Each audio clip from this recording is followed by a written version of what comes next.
Assalamu alaikum bandiraɓe musidɓe tedduɓe hettorango Ayango Welma TV. Bisimilla mon e émission men ɗiɗoɓo walla mbiyen numéro 2 e rubrique men kesso mo juɓɓinten biyeteɗo nafoore men. Nafoore noon mo nani ɗum yewtide ko des acteurs de développement wonɓe e fina tawa wonɓe e ganduɗa e pellital wonɓe kadi aussi ko wiyete entrepreneuriat ko ɓen tigui hande jewtidten. Goto e mabɓe noon eɗen jaɓɓo ɗum ɗo e nder galle men mo ganduɗa walla mbiyen e nder galle mum hono le président de l'ARKF woni Alassane Camara ko kañum tigui joguiɗen fartague mawɗo e weltare waɗen ɗo recevoir e nder galle mum he ɗum noon Alassane min mbima bisimilla ma e nder émission men ɗiɗoɓo nafoore men bisimilla ma ba koto ko noon tigui caggal nde bismiɗa min hande so tawi eɗen garta e un peu e historique ARKF walla mbiyen holko woni ARKF e guila mande ndeɗon fedde tafa toon to leydi France ko adi fof mi wiyon assalamu aleykum Moudou assalamu aleykum équipe Welma TV caggal yettude Allah e julde e nelaɗo mum sallallahu alayhi wa sallam yo jaam e kisal wone men amin mi salmini on mi juurima on woni kam weltare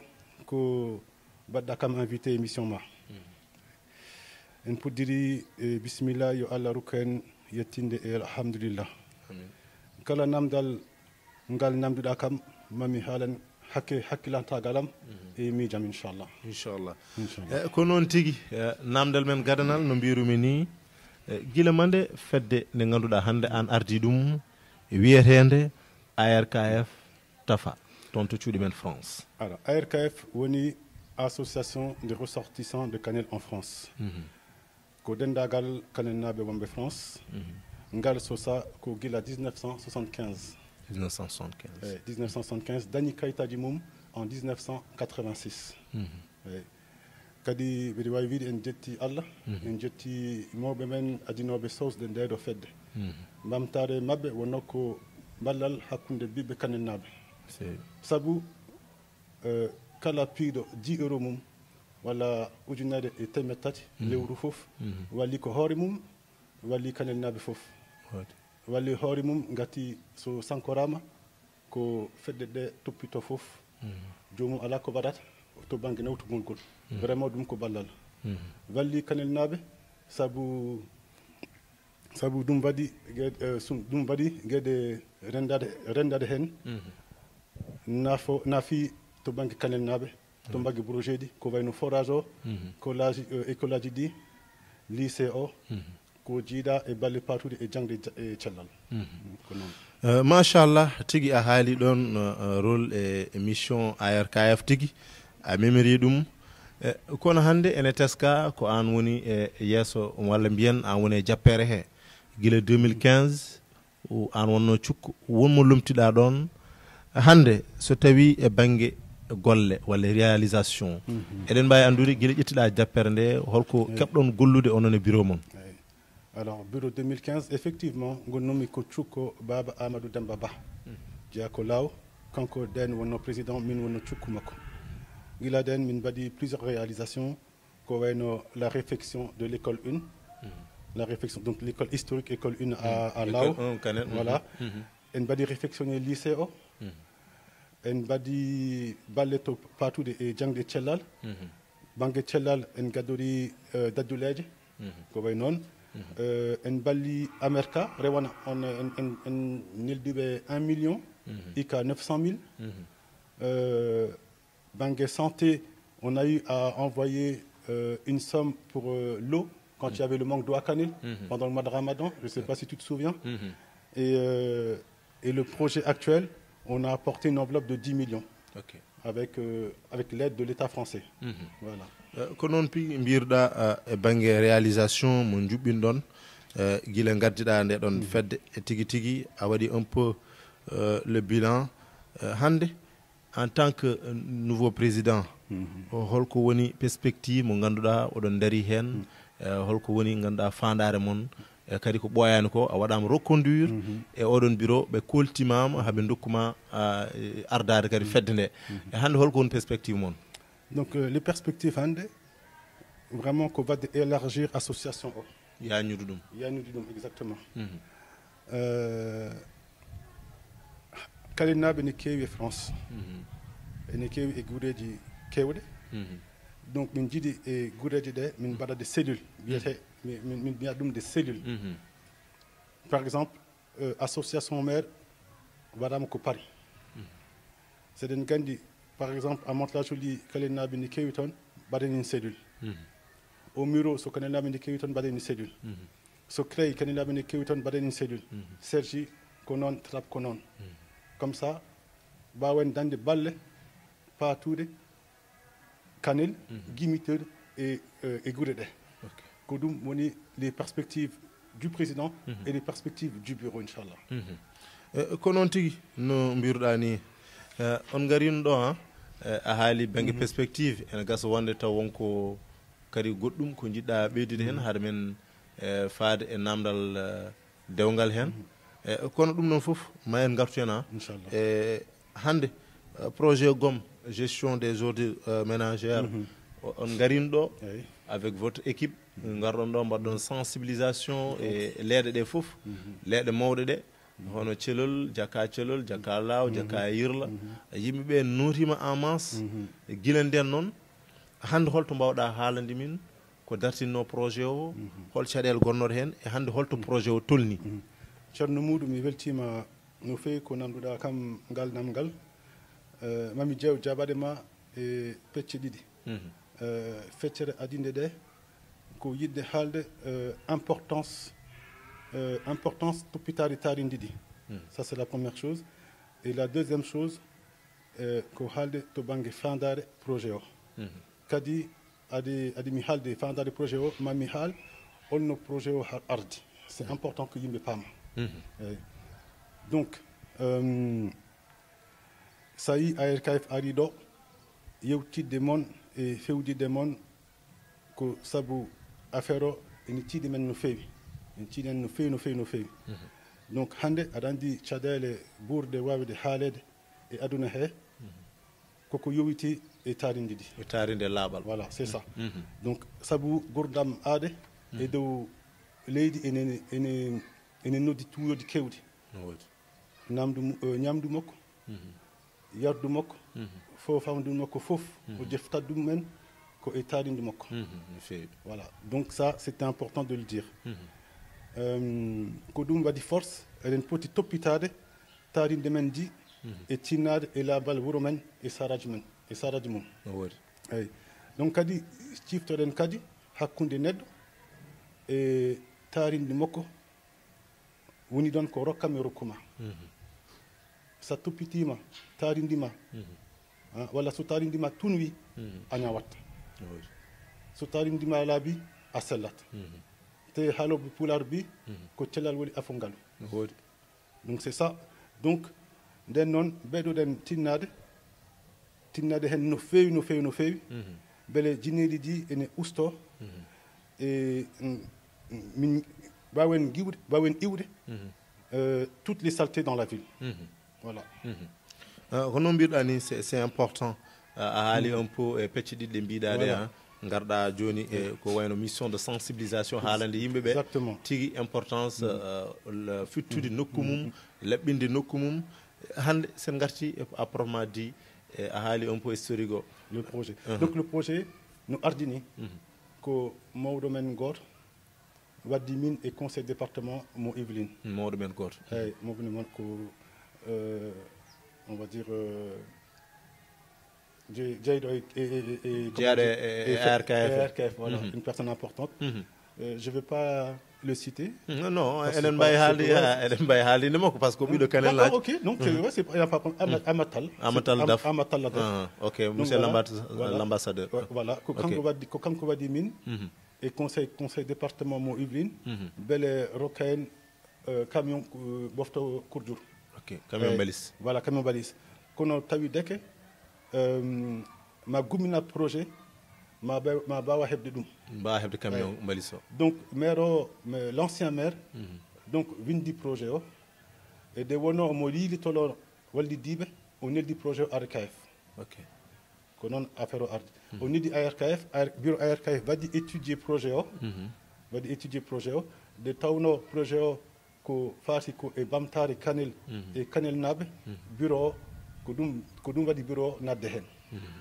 eyyi voilà ko noon affaire o arti voilà machallah ko noon affaire o arti maintenant joni projet fandare projet o haali hoore mum ko wallodirde e juɓɓinde no jiliɗi boftira beele nokku men beele wuuro men kalen men ɓe ene ɓeyɗo senade ko ɗum woni fandare mawde nde woodi bandiraɓe musidɓe tedduɓe Kanel naaɓe yeɓoɓe Ayango Welma TV aussi wonɓe diaspora ko soit wonɓe Amérique wonɓe Gabon wonɓe Côte d'Ivoire wonɓe France donc e dunde Baba Adane moon foof on nani tigui ko no mbirumi ni koɗo men ko président ARKF Alassane Camara o arti tigui e fandare projet gomo a arti kadi aussi e historique o no ardini e hande waɗino saaha waɗino blocage est ce que hande aɗa wawi artani min un peu hol caɗele gonnoɗo ha hunde ɗefi dartade seeɗa.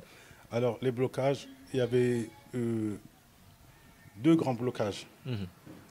Le premier blocage, c'était le site. Noko. Le site de déchargement d'El Alano.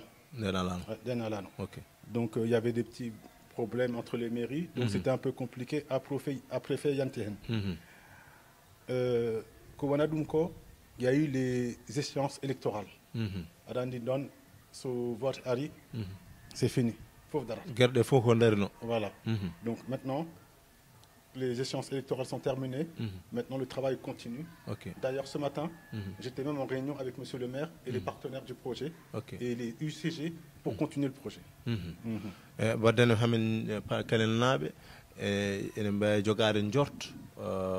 Projet mo yuɓɓine no hannirta ni e fannu laaɓɗo e fannu kadi pewnitiɗo Kanel naaɓe taw en jii hen koye mumen. Tout à fait.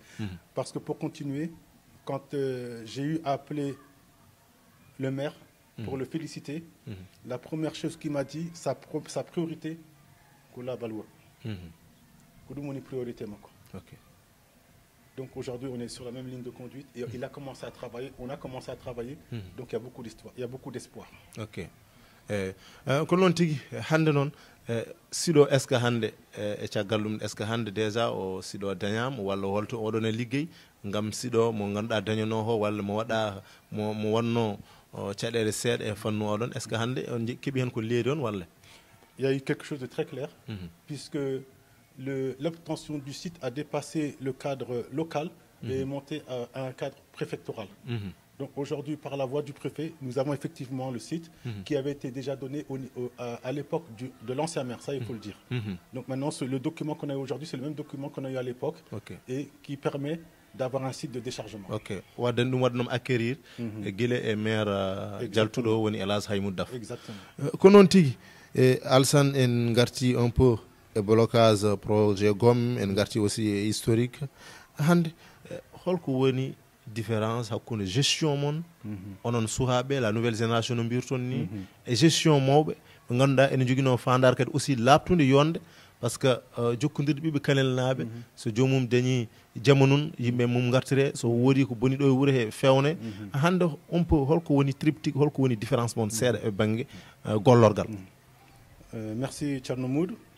Mbeɗe wawi wiide mawɓe men ɓe kulli en lawol holngol lawol jokkere e ndam fedde ARKF nde ko fedde jokkere e ndam ko pellital ko gollal ko ballodiral ko kurmodiral e jomodiral gone mayre hande certi min e mawɓe men ɓe ko karallagal kesal ko ɗum tan nouvelle technologie parce que génération fof yahat e zaman mum nden ala no portable uji nden les ordinateurs kewani WhatsApp uji alano hande ko domaine de la technologie c'est-à-dire yiide winnude lettere c'est 2 minutes c'est-à-dire rokkude information walla hebde information c'est 2 minutes nden wona ɗum kono la constante c'est la même ko birmi nane pellital gollal ballodiral jomodiral e kurmodiral les choses communes entre eux et nous. Ok. Machallah. No mbiɗa ni ko noon hande holko woni projet d'envergure mo ganduɗa projet mantiniɗo joguiɗo doole mo ganduɗa emin mbawi fadde ummade e ARKF faade ɓiɓɓe Kanel naaɓe surtout ɗo e nder wuuro men Kanel. Vraiment projet mawɗo o ko projet gom. Projet gom o woni projet mawɗo o. Ok. Pourquoi? Parce que yakar e mayim ene keewi ko projet poɗɗo rukkude liggeyaji. C'est un projet économique. Ma jibinen golle suhaɓe Kanel. Voilà. C'est un projet aussi social parce que au projet foti ko rendiɗi yimɓe cukaɓe worɓe rewɓe ohoɓe diine kamɓe fof les autorités, ça va rassembler tout le monde normalement parce que ça concerne tout le monde. Projet ponno ko ɓeydude cellal l'environnement. C'est un projet aussi ko yaltinde Kanel to woni toon ñalawma hannde o parce que Kanel woni une commune de département normalement fonno wonde darogal e darde wona heen foti jogade mbaadi hesiri yondi. Voilà, merci beaucoup. Eyyi ko noon tigui Alassane Camara président ARKF mbaɗa rappelé ko jibinande France son nani tan haala ka aussi on paamat tigui tigui kono pular makko machallah ala sikki hande est ce que adhérent ji e nder fedde mon nde nene ɓeydo suwaɓe hewɓe naata France est ce que hande oɗon ɓeydo walla oɗon mbaɗi constat yimɓe ene paami jaɓɓal mon ngol kamɓe kadi aussi il se sent concerné men aussi ene jogui fandare jidde wadde wayno fedde nde darde mum ɓurani heftinde ɗum pour ne pas le nommer laysi hande holko mbawɗa jabade e kaɗon haala. Alors pour être plus sûr, traduis-moi ça en français pour que je puisse répondre d'une façon précise. Hande en quelque sorte donc il a fait un entretien donc pour vraiment il n'est pas du tout d'accord avec la démarche donc de l'IPDK ou bien de l'association, comment elle a été créée. Donc, qu'est-ce que tu réponds aujourd'hui face à cette... D'accord, j'ai compris. Bon, qu'est-ce que je peux répondre là ici? C'est que bon, aujourd'hui, en tout cas, cette association UPDK... Est-ce que lui, il a été associé comme partenaire oui, un ancien... Effectivement, il a été associé. Qu'à la commune Barat Doyen et Wourohe, on essaye, des fois on se trompe, mais on essaye d'appeler tout le monde. Mais on est des hommes. On fait des erreurs. Si on fait des erreurs, on demande à nous excuser, à nous pardonner. On nous pardonne ou pas. Voilà. Donc, on l'a appelé plusieurs fois. Il n'a pas répondu. Donc, j'ai trouvé triste de le voir après sur les réseaux pour parler, alors que nous, on l'avait déjà invité plusieurs fois. On a été même jusqu'à chez lui pour l'associer. Il était déjà associé, mais pour le convier aux réunions, il n'est jamais venu. Donc peut-être qu'il était en désaccord, mais je crois que la démocratie veut que si jamais sur un groupe de 10, il y a une personne qui n'est pas d'accord, je crois que cette personne doit suivre les 9 autres personnes. Okay. Voilà. Donc en tout cas, personne, ici à Kanel, personne n'est fermé à personne. C'est le village de tout le monde, c'est la commune de tout le monde, ça appartient à tout le monde. Il n'y en a pas un qui est plus fort que l'autre. Et nous, on accueille les gens à bras ouverts. Okay. Voilà. C'est tout ce que je peux dire.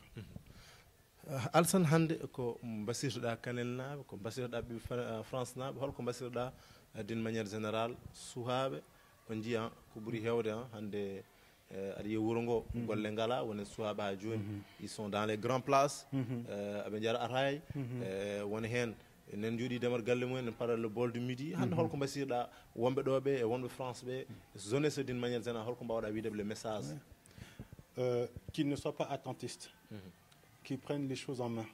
C'est vrai, c'est pas facile. C'est vrai, c'est pas facile, mais rien n'est facile. Comme je dis, Aljana, Wana et on Haduna.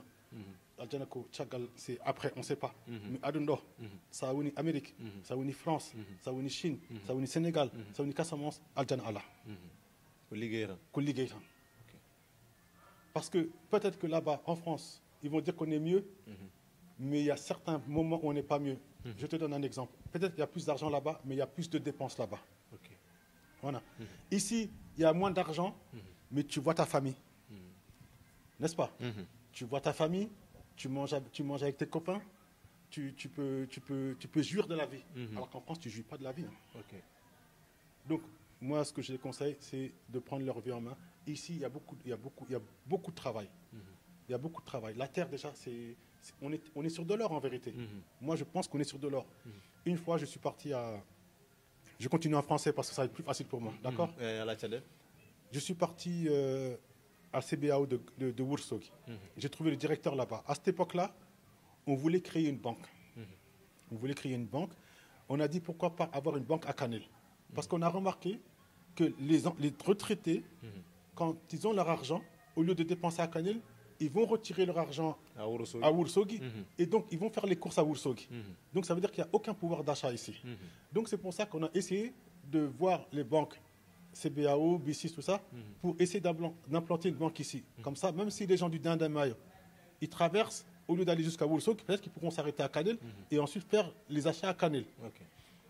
Et quand j'ai discuté avec cette personne-là m'a dit, Monsieur Camara, si le foot allait comme ça, vous êtes en partie fautif. Quand il disait vous, les immigrés qui sont à l'extérieur. Parce que vous avez trop gâté les enfants. Vous avez trop gâté les enfants jusqu'à aujourd'hui que pour travailler, c'est compliqué. Je ne dis pas tout le monde, hein, mais je dis ce qui m'a rapporté. Je dis seulement ce qui m'a rapporté. Il m'a dit, aujourd'hui, vous voyez, ce sont les gens de Dakar qui viennent ici, qui travaillent. C'est eux qui sont dans le transport, c'est eux qui sont dans le commerce, ils sont partout maintenant. Et même il m'a dit aussi, pour rire, il m'a dit, et même eux, c'est même eux qui marient vos femmes. Donc il m'a dit, prenez votre destin en main. Les terres que vous ne voulez pas travailler, si vous ne voulez pas les travailler, ce sont les gens de l'extérieur qui vont venir les travailler. Tu as entendu l'histoire des Marocains? Les Marocains qui achètent les terres à tout va. Il y a l'année dernière ou il y a 2 ans, ils parlaient de ça. Voilà. Alors qu'on est sur de l'or. Et là, cette année, quand je me promène dans la ville, je vois beaucoup de gens, et ça fait plaisir, les gens maintenant qui commencent à cultiver la terre. Parce qu'au lieu d'aller acheter la tomate ou la salade, si toi tu la cultives, alhamdoulilah, une partie tu cultives, tu manges, une autre partie tu vends. Voilà. Donc vraiment on est assis sur de l'or, et je crois que les gens, peut-être tellement qu'ils ont eu une mauvaise image de l'agriculture, qu'ils ne veulent pas rentrer dedans. Alors que l'or, elle est là, je pense. Machallah, Alassane Camara a weltanama tigi, on nani tigi appréciation makko, on nani tigi haala makko e ballal makko kadi aussi e point de vue makko faate golle suhaaɓe. Donc wadde lancer un message à la jeunesse e wiide so tawi a joguima fulla e fayide hoorema, a joguima hoolare hoorema, aɗa wawi wonde ɗo neya ɗo golle pirta ɗo, Allah waɗanma suturo. Donc Alassane, Welma TV weltanimama, émission nafoore kadi weltanimama. Merci beaucoup. Donc bandiraɓe musidɓe tedduɓe, Allah jarama on jarama émission men hakkude men e Alassane Camara, président de la RKF, kasi ha laaɓi ceerno dokkodiren rendez-vous semaine paaɗo inchallahu rabbi. Merci beaucoup, excellente écoute à vous.